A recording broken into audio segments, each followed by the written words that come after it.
Hello, YouTube and interwebs. My name is Darrell, And my name is Greg. and you have reached Inside the Mastermind. And today we're going to kind of go a little bit more into talking about visualization.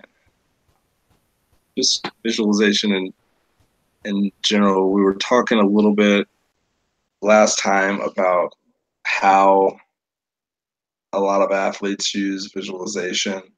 Um, and how a lot of people who have achieved great things kind of have visualized it first. Um, I guess we can go a little bit more into that. Like, do you have any good stories about visualization that we didn't already share, Greg? I think last time when we were speaking, I started to give some examples of that.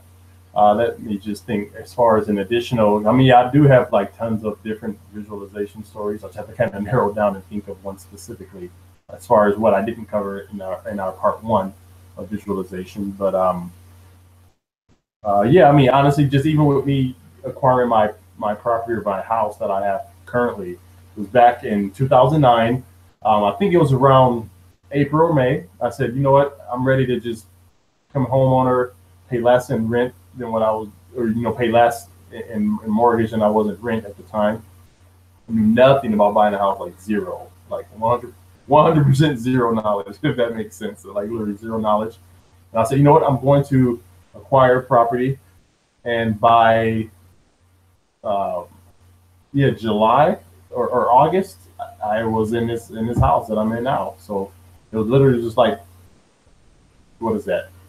Like 3 months. I was within, like, me saying it but not having any experience. And then 3 months later, I had the keys to the property and I was in the house. So I visualized it, and everything that I needed attracted to me, like the realtor, and the house literally came on, and it was perfect for me. So yeah. That that's pretty amazing. Honestly, to just say, hey, I don't know anything about buying a house, but I want a house. Then 3 months later, you are in a house and have it visualized there. I guess one thing we could talk about, not really that positive, but I think a lot of people, what they end up doing is they kind of are on the negative side of visualization. So they are constantly saying, "Oh, I'm going to mess up. I'm going to mess up," and then they do mess up. It's kind of like self-fulfilling prophecies and whatnot. So I guess if you're wanting to visualize, I mean, people kind of do that without even really thinking. They just say, "Hey, I'm, like things are going too good, so it's just going to be ruined," or like, "Oh, I've never like done this much. I mean, I've never like maybe made this much money or something to that effect. So yeah, there must be something wrong here and stuff, and then something goes wrong, or like it. I don't know if you've had any experience with that.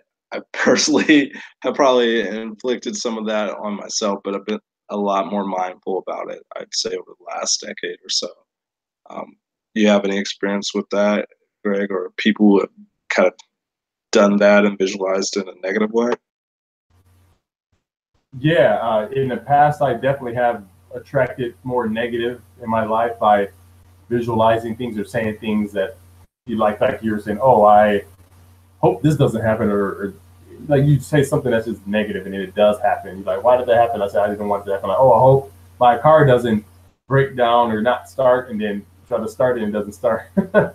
So yeah, I definitely have done that a lot in the past. Like say within the last, because even when I attracted the house, I say into my life, that was before I even knew about visualization and law of attraction. Like that was years. That was in 2009. So literally, so 2018. So that took me what, almost a decade to start to realize how thoughts become things and to change my mindset. So that was before I even realized that actually worked. It's just now when I look back at it, like at that time, yeah, I was positive. I was nervous. Obviously, I could have went, well, I don't know anything about buying a house. I can mess up.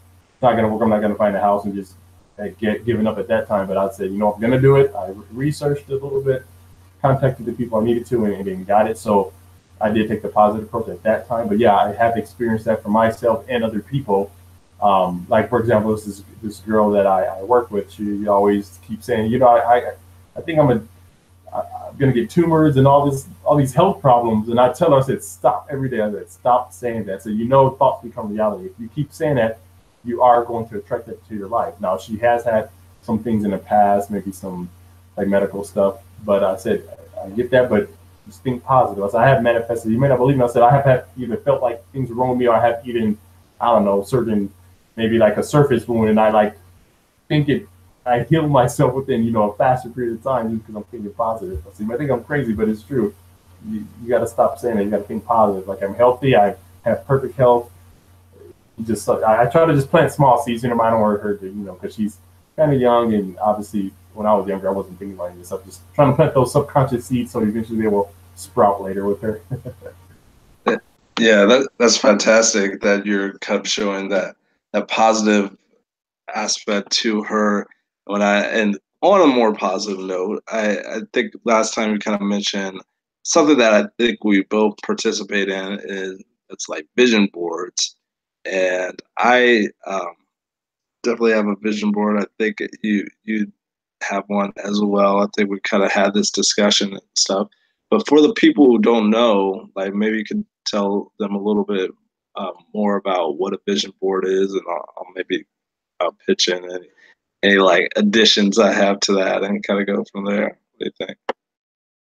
Okay, yeah. So pretty much what a vision board is, or some call it a dream board, or accomplishment board, or success board. You name it, whatever you want. But essentially, what it is that you post things on a, to be like a whiteboard. You buy just a piece of work. You can have Walmart, any store, Amazon, but you put it up in your room or wherever you will look at it every day, and you post pictures of or words of things that you want to accomplish in life. Like let's say, for example, if you want to buy a new car, again, just an example, a Tesla, you print out a picture of a Tesla or get out of a magazine and post it on that vision board. If you look at it every day and say, this is my car, I'm driving this car, visualize yourself actually in the car, have that feeling of yourself on the freeway with the roof down, if it's convertible or whatever, just driving that Tesla feels really good. It's all the electric car.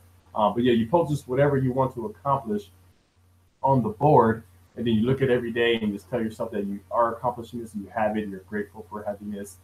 Also, someone actually once told me, which I really liked it. He said that he has the vision board, but as he accomplishes things, he puts the accomplishments, he takes it off of the vision board and puts it into like a success book. So then he can flip through that success book and see what he accomplished. So then it also frees up the vision board so he can put more things on it, just constantly challenge himself and upgrade, I guess you could say, to the next vision, which I really like that idea of as you accomplish it, take it out, put it in like a scrapbook or a photo book album, and then you can flip through all your accomplishments that you did over a period of time. I think I've heard versions of that, but like not that exact version. And that's a fantastic idea. Yeah, like having a little scrapbook there, just to, you're feeling down, like, hey, look at my success like photo book, and you can just kind of go through like, hey, I got this, got that, got that.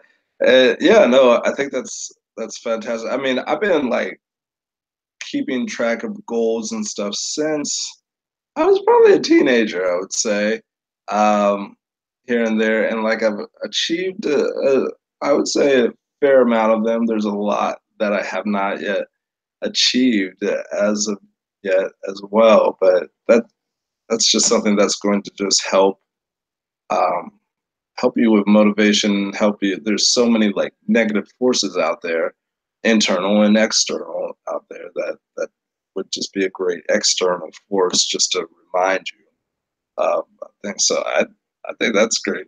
That might even be homework, but like I think you had something else in mind. Anything else you want to say about visualization before we kind of wrap up here? I mean, like we could probably go for a little bit, but I know we have other things to do as well. Yeah, definitely. Oh, not. I mean, no, you covered it. Also, you can, because the homework I had, or for the audience, is literally the same as yesterday. So yeah, if you want to give your thought, that's totally fine. But only other thing I would say is regarding that is a lot of times people do visualize things that they want. Their paradigm actually attacks it and it makes them fear it. So then if they fear it, they doubt it, and then they will never try to accomplish it. And a book I'm currently reading, which is I highly recommend to people out there, is called Outwitting the Devil by Napoleon Hill. I'm currently reading that book, and it's blowing my mind just because, you know, if you guys don't know who Napoleon Hill is, he's the guy who wrote Think and Grow Rich, which is one of the best-selling books to actually help millions of people actually become financially free and multimillionaires by reading this book and following those 17 principles. But he also wrote another book, and it just got published like in 2008 or 9, because his family didn't want it to get published because they were worried about what everybody else would think at the time. So it literally took like 70 years for the book to get published. So I highly recommend this book. It just talks about fears and the devil, and Napoleon Hill's interviewing the devil, and it's just yeah, you got to read it for yourself. Yeah, no, I've definitely heard. Actually, I think I was listening to the audio version of that book for a little bit, but yeah, no, excellent book, and like you said, it was a book before its time, because back when he originally wrote it, I mean, if you're starting to talk about like, hey, I'm interviewing the devil, people would consider that, you know, devil worship, and you'd probably be like hung up on the news or put in jail or something like that. This was in the 20s or the 30s, maybe the 40s or something, that Napoleon Hill was writing this out. So, yeah, something that he kind of kept hidden there. So if anybody's into Napoleon Hill, Think and Grow Rich, um, definitely that's an excellent book recommendation. So maybe I'll just start having book recommendations there every episode, because I know we're both kind of readers there. So yeah, no, you gave some excellent advice. So just go ahead and try and test out the visualization. I believe is the homework for today as well. And I'll just say this: if you have a need for some inspiration, if you want to get some motivation there, definitely check out planetgreensin.com. This is great site. It's got some wonderful blogs there on all kinds of different concepts there. It's also got some products that might help you in your journey. So just be aware of that. Just want to share that real quick.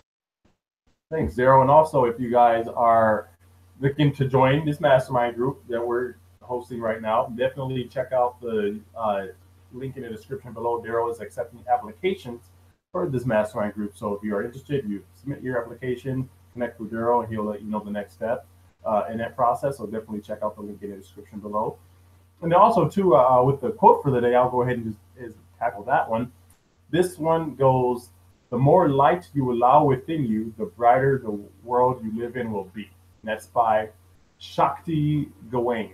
Hope I said that name right. Shakti Gawain. It's an excellent quote. And with that, we're going to go ahead and call it a evening, night, day for now. Thank you for watching Inside the Mastermind. If you enjoyed Mastermind Chat, please go ahead and subscribe to the page. Go ahead and like us, share us out on social media if you like, with your friends. If you thought this was just a terrible episode and like there was nothing positive about it, go ahead and send us a direct message, reach out to us, so we can get some honest feedback back and go forward from there. So till next time, have a great rest of the day. Thanks a lot. Bye-bye.